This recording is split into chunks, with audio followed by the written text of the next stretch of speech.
Je suis Claire Huginet et vous écoutez l'épisode 297 de Change ma vie, l'indépendance émotionnelle, questions-réponses.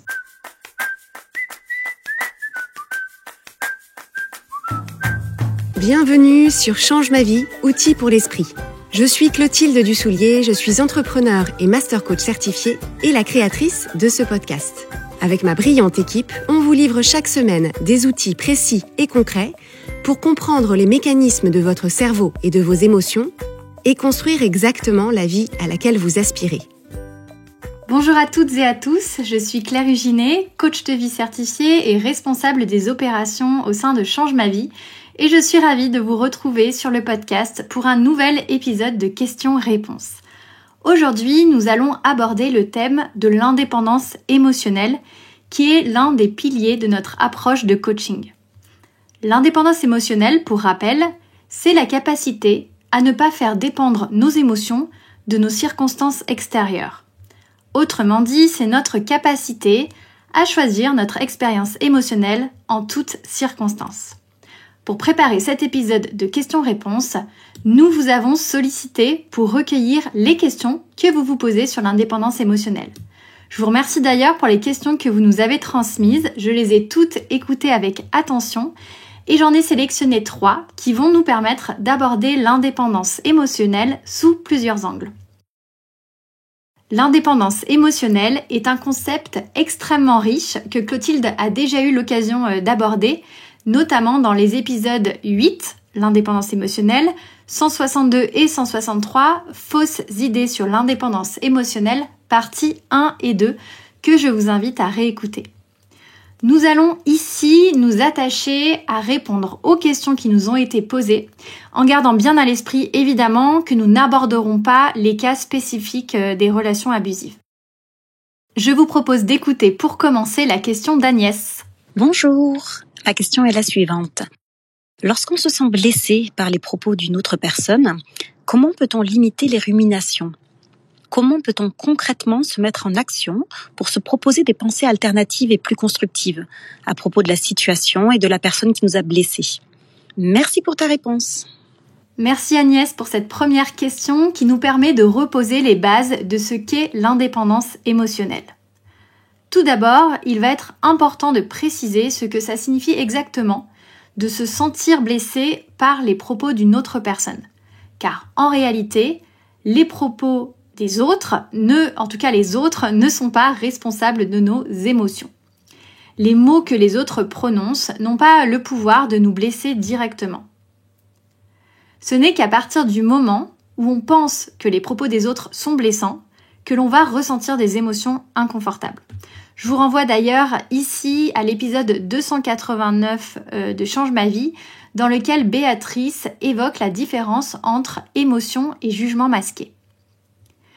Donc pour reprendre, si on se sent blessé, quelle que soit l'émotion qu'on ressent exactement, de la tristesse, de la colère ou autre, c'est qu'on donne, consciemment ou non, le pouvoir aux propos de l'autre personne de nous blesser. Et ça, en fait, c'est une excellente nouvelle, parce que ce pouvoir-là, on va pouvoir le reprendre. Reprendre ce pouvoir, comme le mentionne Agnès d'ailleurs dans sa question, ça ressemble à se mettre en action pour se proposer des pensées alternatives et plus constructives à propos de la situation et ou de la personne. Alors concrètement, comment on fait en pratique ? Eh bien, la première étape va consister à reprendre la responsabilité de nos émotions. Qu'est-ce que ça veut dire concrètement ? Eh bien, c'est reconnaître que nous sommes responsables de la manière dont nous interprétons le monde qui nous entoure et que, par conséquent, nous sommes responsables de nos émotions. Ça implique de ne pas rendre les autres ou nos circonstances extérieures responsables de nos émotions et de prendre conscience que nos émotions sont l'expression de notre propre système de pensée. Alors, quel est le bénéfice de faire ça ? Eh bien, avec la responsabilité vient le pouvoir. En fait, en prenant la responsabilité de nos pensées et de nos émotions, nous ne sommes plus spectateurs ou spectatrices de notre vie, nous devenons acteurs, actrices, conscients, conscientes de notre vie et nous pouvons contribuer directement à notre propre bien-être. Si on reprend l'exemple d'Agnès, eh bien ça signifie qu'on peut arrêter de se sentir blessé, donc sortir entre guillemets du mode victime, pour créer l'expérience qu'on a envie de vivre. Poser nos limites si c'est nécessaire, interrompre ou quitter une conversation si elle devient irrespectueuse à nos yeux, ou laisser l'autre exprimer son point de vue sans y adhérer et ou sans chercher à se justifier pour le convaincre. Concrètement, comment est-ce qu'on fait en pratique ? Eh bien, au préalable, on accueille nos émotions, on accueille le ressenti physique de nos émotions.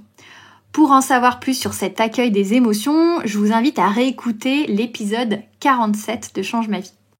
L'accueil des émotions, ça signifie qu'on va se connecter à notre ressenti corporel pour identifier où se situe cette émotion. Quelle est sa forme, si on arrive à identifier une couleur, une matière. Et en fait, cette pratique, elle va nous permettre de faire baisser le niveau de la charge émotionnelle dans notre corps. Ensuite, on va pouvoir essayer de comprendre quel était le message de notre émotion. C'est-à-dire qu'on va chercher à identifier la pensée qui est à l'origine de cette émotion-là. Et pour ça, on peut se poser plusieurs questions. Dans le cas d'Agnès, voici quelques questions intéressantes à se poser et vous pouvez bien évidemment les transposer à vos propres problématiques. Donc par exemple, pourquoi quand Y me dit ABC, donc les mots prononcés par Y, je me sens blessée ou je ressens telle ou telle émotion? Qu'est-ce qui me paraît blessant dans les propos prononcés par Y? En quoi est-ce que je me sens blessée exactement? Une fois qu'on a identifié la pensée à l'origine de notre émotion, on aura beaucoup plus de clarté sur notre situation et on pourra décider éventuellement de changer nos pensées, de choisir des pensées alternatives et plus constructives. Et donc la deuxième étape, ça va consister à choisir notre expérience émotionnelle. Et c'est là en fait tout l'intérêt de l'indépendance émotionnelle. C'est qu'on peut créer notre propre expérience émotionnelle.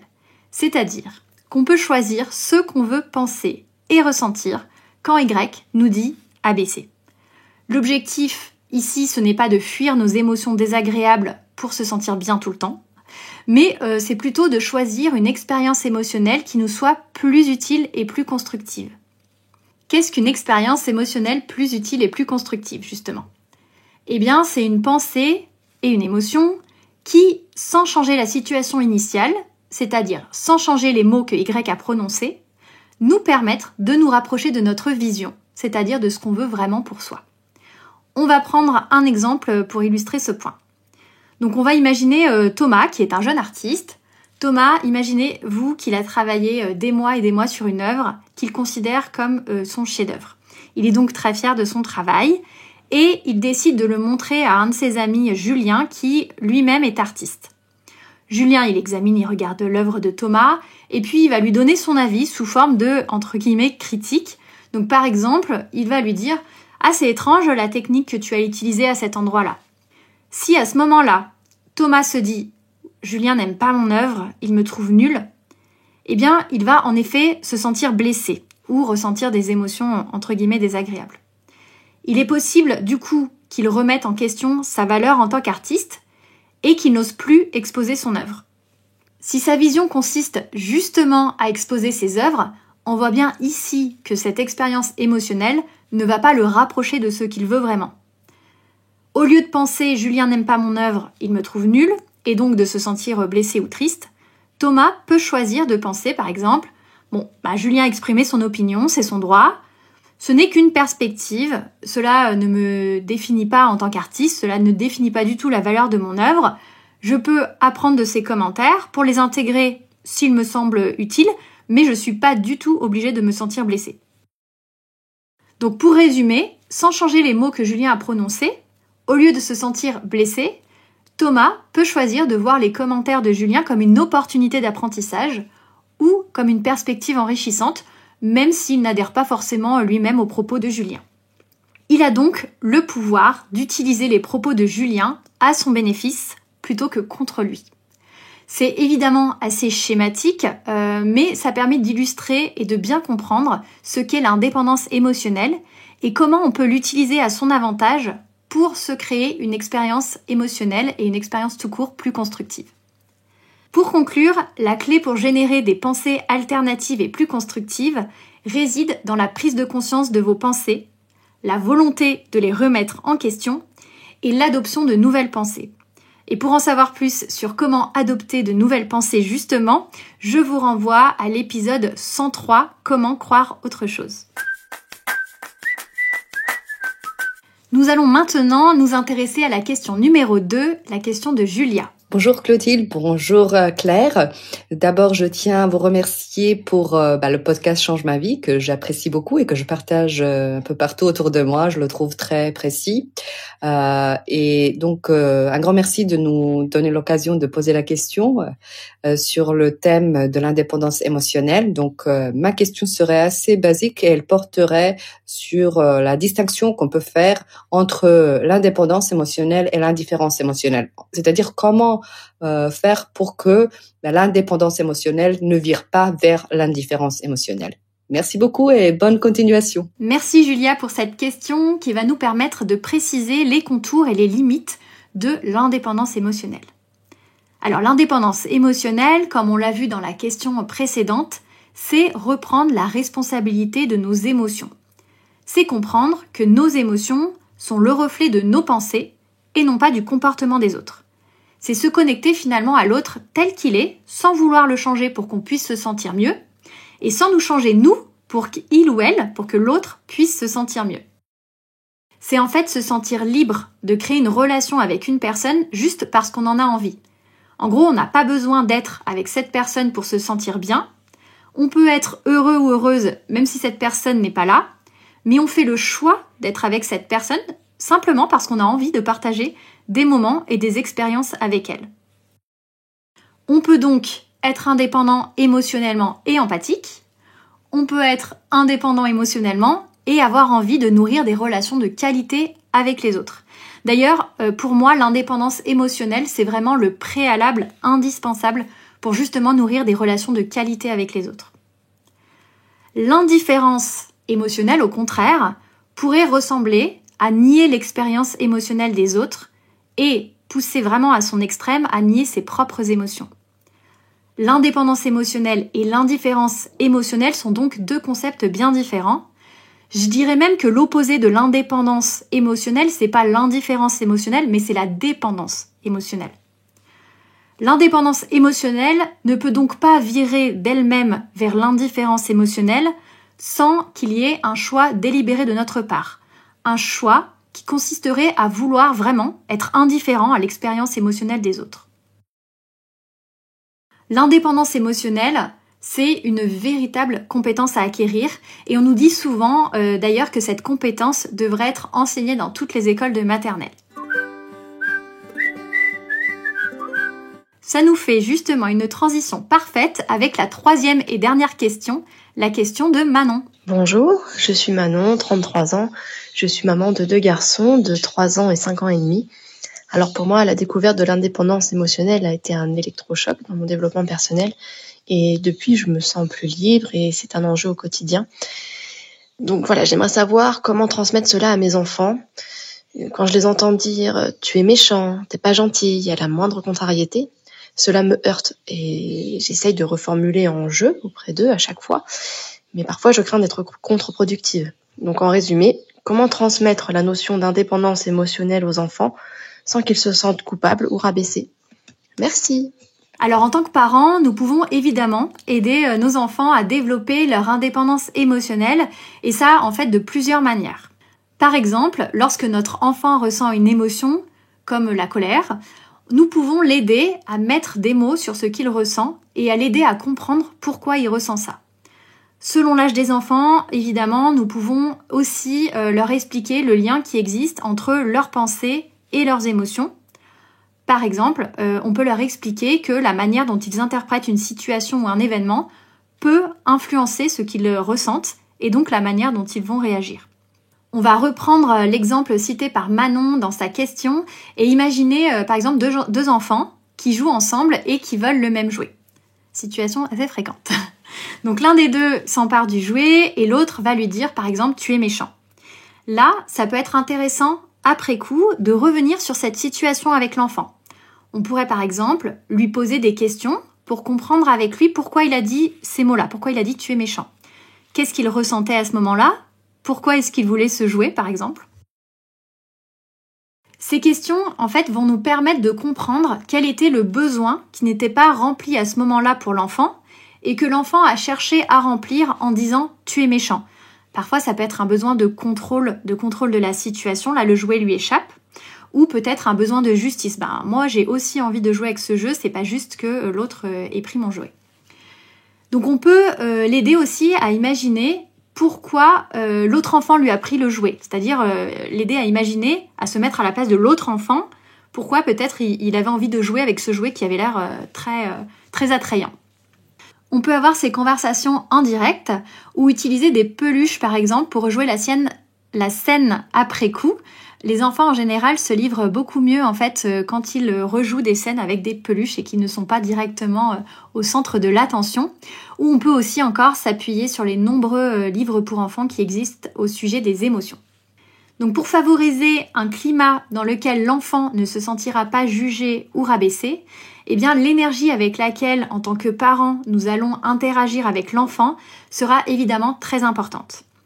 Les émotions d'empathie, de curiosité, de bienveillance, d'amour nous permettront d'adopter une posture parentale adaptée si c'est cette posture parentale qu'on a envie d'adopter avec nos enfants. Il est important de valider le ressenti émotionnel de l'enfant et de l'accompagner à travers cette émotion, plutôt que de chercher à ce qu'il pense autre chose pour qu'il puisse ressentir une émotion qui nous semblerait pour nous adultes plus appropriée et qu'il puisse avoir finalement une réaction tout aussi plus appropriée entre guillemets selon nous adultes. Ça part en fait souvent d'une très bonne intention, mais quand on fait ça, on risque de minimiser le ressenti émotionnel de son enfant et de lui faire passer le message sous-jacent qu'il ne devrait pas ressentir telle émotion à propos de telle situation. Alors qu'en réalité, on sait bien que c'est pas la situation qui crée l'émotion, mais la manière dont l'enfant va voir la situation. Et en fait, avec ses yeux d'enfant, parfois la situation, eh bien, elle est perçue sur un plan qui est vraiment différent que ce que nous percevons nous en tant qu'adultes. Donc c'est toujours intéressant d'ailleurs sur ce point d'explorer les pensées que nous avons nous-mêmes adultes sur le comportement et les émotions de nos enfants. Dans quelle mesure est-ce qu'on accepte finalement nous-mêmes la palette des émotions de nos enfants et leur comportement ? Comment est-ce qu'on peut prendre la responsabilité de nos émotions d'adultes, ici, et mettre de la distance justement entre le comportement de nos enfants et nos propres émotions ? Et sur ce point, je vais vous proposer quelques questions intéressantes à se poser. Donc on peut par exemple se demander pourquoi est-ce que c'est un problème pour moi quand mon enfant dit « tu es méchant » entre guillemets à la moindre contrariété. En quoi est-ce que ça nous heurte, comme le mentionne Manon ? Comment est-ce qu'on aimerait que nos enfants se comportent à la place ? Et surtout pourquoi ?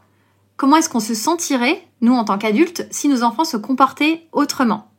Qu'est-ce que ça nous permettrait de penser d'eux, de nous en tant que parents ? Comment est-ce qu'on se sentirait finalement si on pensait ça ?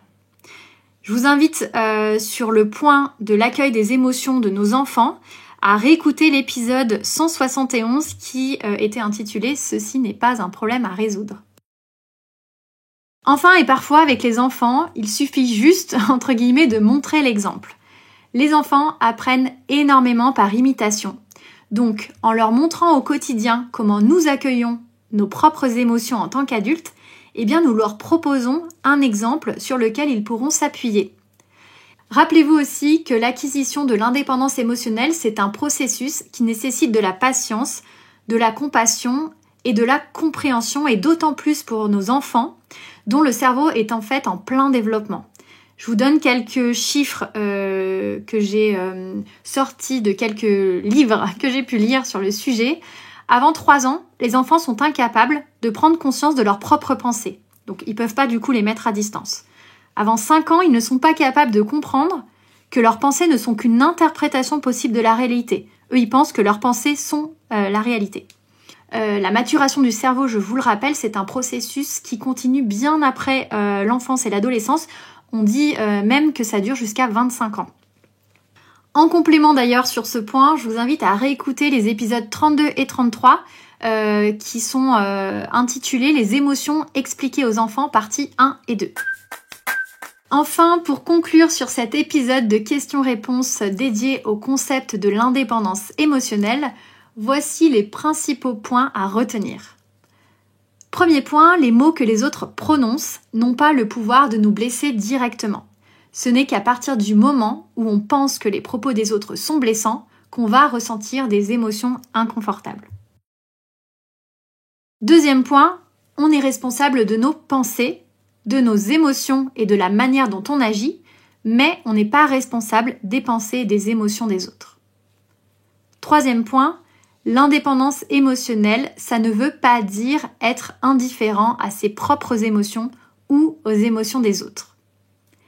Quatrième point, on peut enseigner le concept de l'indépendance émotionnelle à ses enfants de plusieurs manières, notamment en les encourageant à accueillir leurs émotions sans jugement et en leur montrant par l'exemple la manière dont nous accueillons nos propres émotions. J'avais envie de vous poser 2 questions pour finir sur cet épisode. Qu'avez-vous envie d'emporter avec vous à l'issue de cet épisode? Parmi tout ce qu'on a dit, quels sont les points que vous avez envie d'emporter avec vous et de retenir? Et surtout, comment allez-vous implémenter ce concept dans votre quotidien?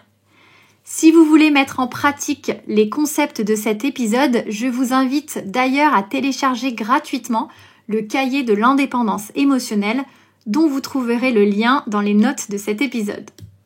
Je vous remercie très sincèrement pour votre écoute et je vous dis à très bientôt.